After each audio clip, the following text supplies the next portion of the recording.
తొక్కి పట్టి నార తీస్తాం, ఆడపిల్లల జోలికొస్తే తొక్కి పట్టి నార తీస్తాం, నడు వంచి దెబ్బలు కొడతాం అని చెప్పినటువంటి పవన్ కళ్యాణ్ గారు ఏది తొక్కలేదు, నారాలేదు. మహిళలకు అన్యాయం చేయడం ఒక రాయల్టీగా ఫీల్ అవుతున్నారు జనాలు.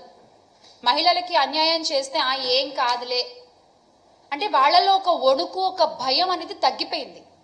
ఏమన్నంటే మాకు మహిళలంటే అపారమైన గౌరవం, మేము మహిళా సంక్షేమం చాలా చేస్తాము, మా ప్రభుత్వం మహిళా సంక్షేమం కోసం మాట్లాడుతుంటారు. సంక్షేమ సంగతి దేవుడేరుగా. ముందు ఇలాంటి తల్లిదండ్రులకు ధైర్యాన్ని ఇవ్వండి.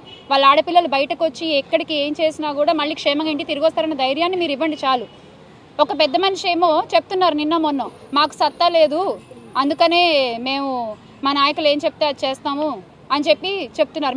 మీ పాలనలో సత్తా లేదన్న విషయం మాకు తెలుసు. మీరు చెప్పిన విషయం విన్నాక ఇలాంటి ప్రజలకు కూడా అర్థమైంది మీ పాలనలో సత్తా లేదన్న విషయం. కానీ ఇలాంటి విషయాల్ని చంద్రబాబు నాయుడు గారి దృష్టికి తీసుకెళ్ళి, లేదా హోమ్ మినిస్టర్ మహిళా అధ్యక్షులు ఉన్నారు ఆవిడ దృష్టికి తీసుకెళ్ళి వాళ్ళని ఇక్కడికి తీసుకొచ్చి మీరు వీళ్ళతో మాట్లాడే సత్తా మీకు ఉంది కదా, అదైతే చేయగలరు కదా. కనీసం ఆపరణ చేశారా మీరు?